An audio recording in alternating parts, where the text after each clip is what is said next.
Boa tarde, gente. Então, a gente vai estar falando um pouquinho sobre metodologias ágeis. E antes de tudo, a gente queria estar entendendo. Quem aqui? Falar um pouquinho? Tá bom. Como a gente vai estar falando sobre metodologias ágeis, a gente queria inicialmente estar aqui entendendo quem já conhece a metodologia ágil. Enfim, quem conhecesse levantasse a mão só para a gente estar entendendo também. Bacana, um monte de gente vai aprender hoje. Boa, verdade. Vocês estão me escutando direitinho? Tá tudo certo? Bacana. Então, como a Maraia comentou, a gente vai estar aqui falando um pouco sobre metodologia ágeis. A gente vai estar conversando sobre principalmente um modelo que nós utilizamos na ADEM Consult, que a gente chama de modelo híbrido de gerenciamento de projetos, que acaba misturando mais de uma metodologia. E a gente vai trazer aqui exemplos práticos de como aplicar também em uma empresa do mercado sênior que esteja ali funcionando com produtos ou com serviços. Então, para começar, a gente, na verdade, vai estar falando um pouquinho sobre a ADEM Consult. Quem somos nós, indo ali um pouco além do conceito da empresa júnior do curso de administração da UFRN. Então, a ADEM Consult tem aí 31 anos de história, sendo a primeira empresa júnior a ser fundada no Rio Grande do Norte, trazendo o movimento Empresa Júnior para cá para o estado, sendo também a segunda do Nordeste e a quinta do país. Então, a gente está aí há 31 anos fazendo soluções inteligentes em gestão que impactem o mercado, inicialmente o mercado potiguar, e depois a gente foi ali rompendo as barreiras dos estados e entregando soluções nas 5 áreas de administração voltadas em consultorias e assessorias em gestão empresarial. Então, para começar, falando aí um pouco sobre metodologia ágil, assim, trazendo ali um pouco da teoria, do conceito mais técnico e tudo mais, eu diria que uma metodologia ágil, ela, na verdade, é um método que abrange ali 3 principais pontos: eficiência, qualidade e agilidade. Então, quando a gente traz para o conceito da administração, eficiência é quando a gente consegue estar atingindo um objetivo final, mas a gente cumpre aquele processo de uma forma correta, digamos assim. E aí, agilidade é justamente porque a gente está naquele mercado hoje que, se, por exemplo, a gente para um dia, o mercado parece que acelera assim 2 vezes mais e a gente fica para trás. Então, a gente tem que atrelar a eficiência, a agilidade e também a qualidade. Então, dentro do Scrum, que é uma das metodologias ágeis que a gente vai estar apresentando, o conceito de qualidade é basicamente a capacidade de uma entrega estar atingindo os critérios de aceite que foram estabelecidos anteriormente. Então, é basicamente a gente entregar aquilo que o nosso cliente considera como qualidade. O que é qualidade para mim, dentro de, por exemplo, um plano de marketing, é diferente do que é qualidade para a Maraia. E aí, metodologia ágil, ela precisa estar abrangendo esses 3 diferentes pontos para que, de fato, a gente consiga estar entregando uma coisa mais efetiva. Isso, gente. E, basicamente, a metodologia ágil são um conjunto de ações, de práticas, que tem o objetivo de entregar um projeto mais flexível para o cliente, que atenda realmente suas reais necessidades. Perfeito. E aí, qual a diferença de um método ágil para um método tradicional? O método tradicional é o que a gente chama ali de um método em cascata. Então, é quando a gente faz um planejamento imenso de, sei lá, um projeto que vai estar ali durando 3 meses e que as diferentes etapas, elas são dependentes uma da outra e que, tipo, aquela segunda entrega, por exemplo, ela só sai quando a gente faz a primeira. No método ágil, a gente foca ali nos sprints, que são períodos de tempo espaçados. Então, por exemplo, um sprint semanal, onde as entregas elas vão acontecendo de uma forma mais rápida e a gente não se prende a fazer um planejamento tão extenso, justamente pela agilidade, pelo ali, um mundo mais volátil que a gente está hoje, que se a gente perde tempo fazendo um planejamento muito grande e amanhã acontece, sei lá, como as meninas do direito estavam aqui falando, sai uma nova lei que muda completamente aquela empresa, a gente tem que mudar todo o planejamento que a gente passou horas fazendo. Então, é a gente fazer uma entrega e estar ali incrementando ela com o passar das semanas, com o passar dos sprints. Exatamente. E essa é a principal diferença para uma metodologia tradicional, né? Porque a metodologia tradicional, ela tem etapas mais rígidas. Já a metodologia ágil, ela é flexível.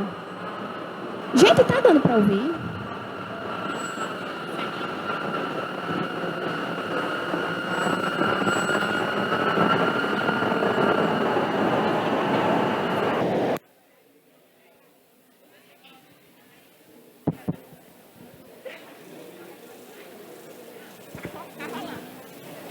Pronto, gente. E falando um pouquinho sobre os valores do Scrum, primeiramente a gente tem a coragem e o foco, que o que seria? Nada mais é do que a gente ter coragem de fazer o que realmente precisa ser feito e foco no objetivo. Porque quando a gente tem um foco, a gente não pode se dispersar. Se aquilo tem que ser entregue, aquilo tem que ser entregue. Então, por isso, o foco e a coragem é um dos valores do Scrum.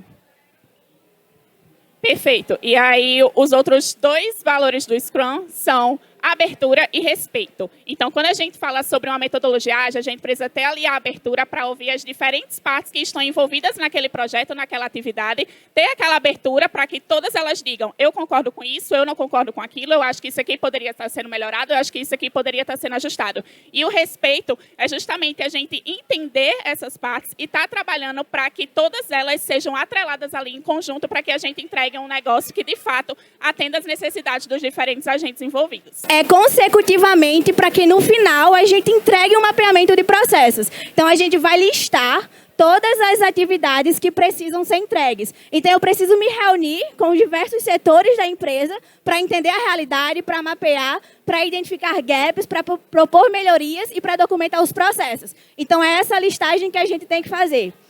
E aí, quem fará? É importante a gente ter em mente também quem vai fazer aquilo. Então, nesse momento, entra a parte de definir a equipe do trabalho e destinar responsáveis a cada atividade que vai ser executada. E, por fim, como é que a gente vai gerir isso tudo? A gente planejou, a gente sabe que vai ser entregue, a gente tem as atividades, mas a gente precisa acompanhá-las, a gente precisa monitorar para realmente garantir que aquilo vai ser feito. E aí, como a Janina bem falou, a questão do cronograma. A gente precisa entender quais são as atividades que a gente tem que executar, certo? A gente precisa ter a consciência da consecutividade, mas a gente também não pode se prender a um cronograma muito extenso e fechado, que no final não vai trazer resultados para o nosso cliente. Ele precisa entender o que a gente vai fazer e como aquilo vai ajudar na empresa dele, mas a gente não precisa se prender a coisas extensas. A gente trouxe aqui algumas ferramentas de gestão de times e gestão de tarefas. Então, a gente tem o Google Agenda, o Paperfly, o Trello, o ClickUp. Então, são ferramentas que a gente utiliza na ADM Consult. E a gente trouxe os ritos de gestão. Então, como é que a gente vai monitorar o desempenho das atividades durante a execução delas, né? Então, primeiramente, a gente tem o produto backlog, que nada mais é do que a listagem de todas as atividades que vão ser desenvolvidas durante o projeto. E aí, depois que a gente tem o backlog, a gente estrutura os sprints. O que são sprints? Como a Janina falou, a metodologia ágil, ela é cíclica. Então, ela funciona em ciclos. Então, a gente precisa dividir o que é que vai ser construído a cada ciclo. Então, os ciclos são semanais, por exemplo. Então, essa semana, o que a gente vai fazer? Na outra, o que é que a gente vai fazer? E aí, a gente vem para a parte da RRP, a gente chama assim na ADM Consult, que é uma reunião para a gente revisar o sprint. Então, o que é que foi feito e o que é que não foi feito? A gente faz uma retrospectiva no sentido de entender por que as coisas não foram feitas. Tiveram problemas? Quais foram as lições aprendidas? Como é que a gente pode estar fazendo isso de uma melhor forma? E aí a gente faz também o planejamento do próximo sprint. Também tem feedback 360 com o time, para, enfim, dar a devolutiva para o time, como é que ele foi naquela semana, se ele realmente conseguiu entregar tudo o que estava planejado.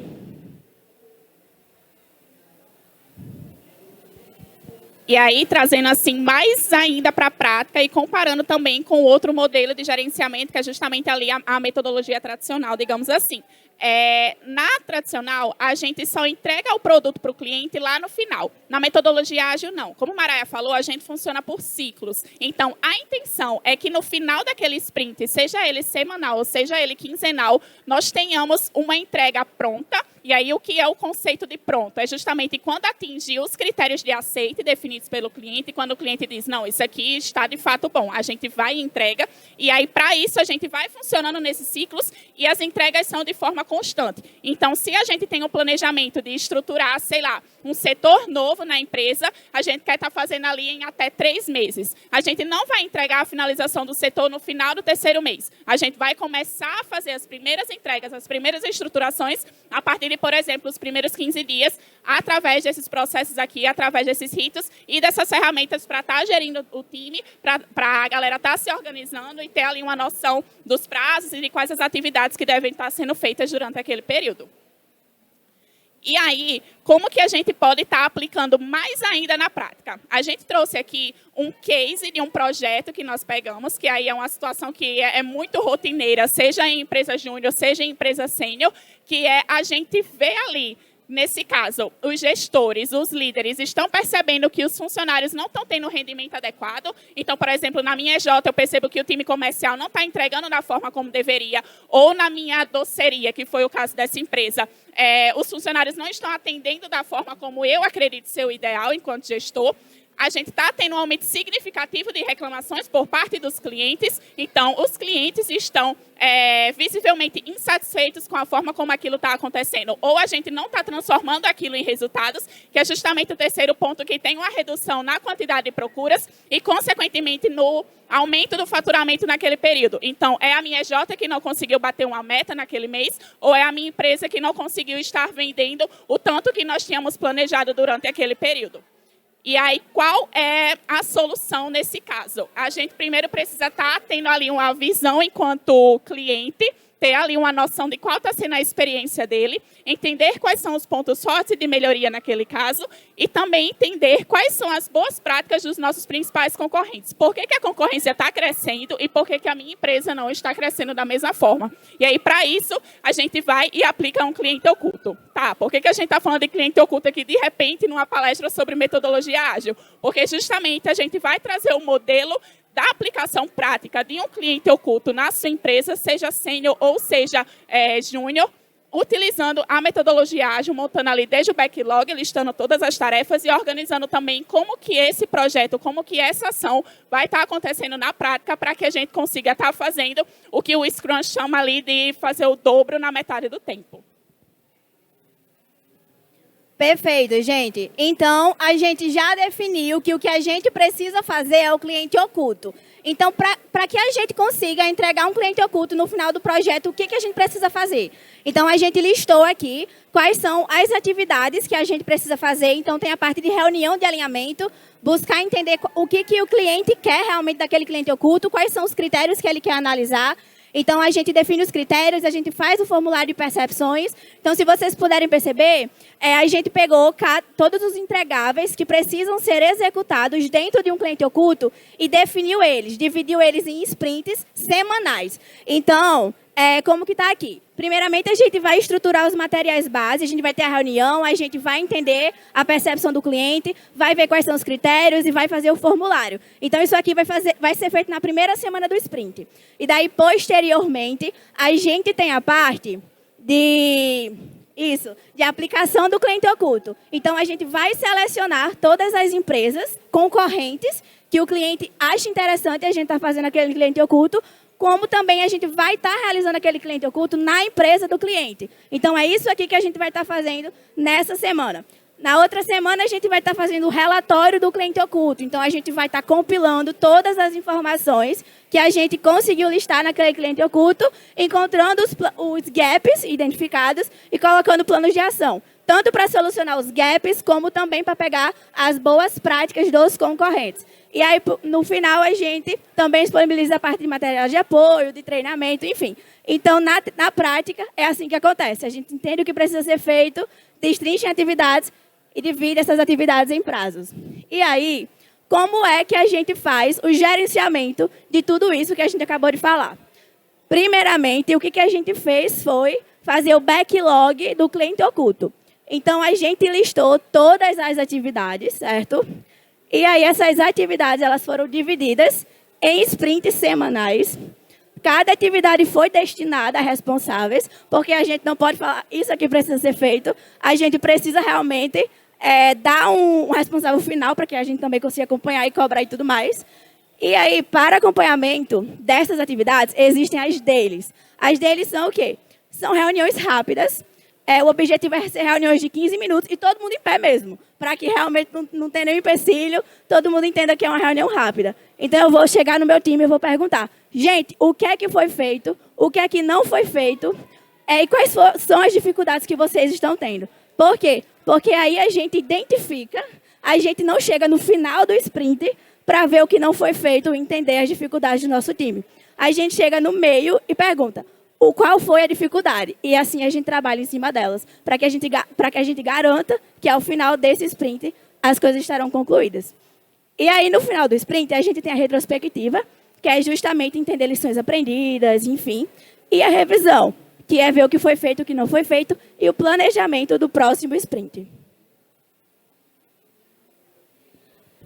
E aí, qual é a diferença geral no final das contas? Se a gente usasse um método tradicional, a gente teria uma noção de quais são as possíveis dificuldades, quais são os possíveis erros naquele processo, lá para o final de, por exemplo, o primeiro ou o segundo mês. No segundo mês ali, muito provavelmente. Nesse caso aqui, a gente gastou no máximo 3 semanas para que a gente construísse até os planos de ação para estar trabalhando em cima daquilo. Então, quando a gente tem aquelas deles, que são justamente as reuniões diárias de 15 dias, de 15 minutos, quer dizer, a gente se reúne ali todo dia e tem até uma certa pressão no time para que consiga estar entregando e a gente, através dos feedbacks 360, one-on-ones, a gente esteja ali sempre incrementando aquela entrega, a forma como ela deve estar sendo feita. Então, nesse caso aqui, nessa doceria que a gente utilizou, e aí que pode ser também o caso de alguma situação que esteja acontecendo na empresa de vocês, nós identificamos 4 possíveis planos de ação que ali no primeiro mês já estavam sendo postos em prática e que a galera já conseguia estar tendo o resultado que deveriam estar obtendo desde o início, logo ali no começo, sem precisar demandar tanto tempo ou esperar tantas entregas e tudo mais. Então, nesse caso, o que estava faltando? Estava faltando ali ritos de manutenção dos funcionários. Então, por exemplo, uma pesquisa de clima organizacional para que a gente entenda na visão do funcionário como está a satisfação na empresa. Se o funcionário não está atendendo bem, existe um porquê para aquilo. Então, muito provavelmente, pode ter uma ligação ali com um desalinhamento cultural ou com uma certa desmotivação dele frente àquelas atividades.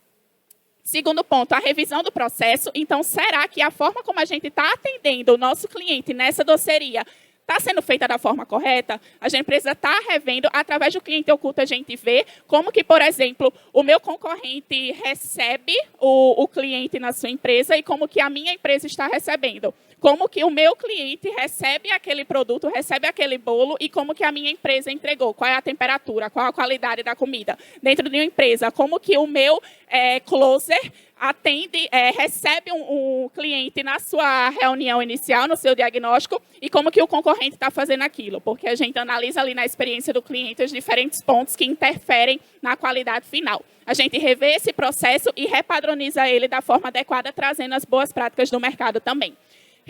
Realização de treinamentos às lideranças. Então, às vezes, o próprio líder não sabe estar direcionando o time da forma correta. E, por último, definição desses ritos gerenciais e estratégicos, então, do gestor com os gerentes, como também táticos ali dos gerentes com os colaboradores finais, com o time operacional, para que os repasses sejam feitos da forma correta, os feedbacks sejam repassados e os incrementos aconteçam de uma forma mais ágil e constante. E aqui a gente trouxe justamente num Trello, uma das ferramentas que a gente pode estar utilizando, a montagem desse backlog, todas as tarefas que devem ser feitas, exemplos de divisão. Então, lá vocês vão ver que vai estar divididos entre eu e Maraia. Quem poderia estar fazendo tal coisa, como também os prazos. Então, é uma aplicação prática aqui da metodologia ágil, que de uma forma ágil também, já consegue estar solucionando um possível problema de vocês, mas que vocês veem ali na prática como que aquilo funciona e como que a gente pode estar colocando também em outros projetos, em outros processos, em outras atividades que a gente queira estar fazendo na nossa empresa. A gente vai estar disponibilizando também o material para vocês logo em seguida. Deu certo? E aí, de forma geral, esse era o pitch que a gente queria estar passando. Acabou que a gente não se apresentou, mas muito prazer, meu nome é Yanina, eu estou como diretora de projetos aqui na ADM Consult e tenho aí 2 anos e meio de Movimento Empresa Júnior. E a gente está aqui falando justamente sobre o que a gente vê ali todo dia na prática, na diretoria de projetos, a gente vê nos projetos, nas consultorias e assessorias que a gente presta e que é sempre um prazer, é muito bacana estar falando sobre essa área que tem o nosso coração, né, Maraia? Muito prazer também, gente. Me chamo Maraia e atualmente sou gerente de projetos na ADM Consult e pleitando o cargo de diretora de projetos. E aí, gente, a gente está com um stand lá próximo ao palco principal. Então, se ficou alguma dúvida, se tem uma dúvida em relação aos nossos serviços, passa lá, a gente está super disponível, certo? Muito obrigada, gente. Qualquer coisa, podem nos procurar.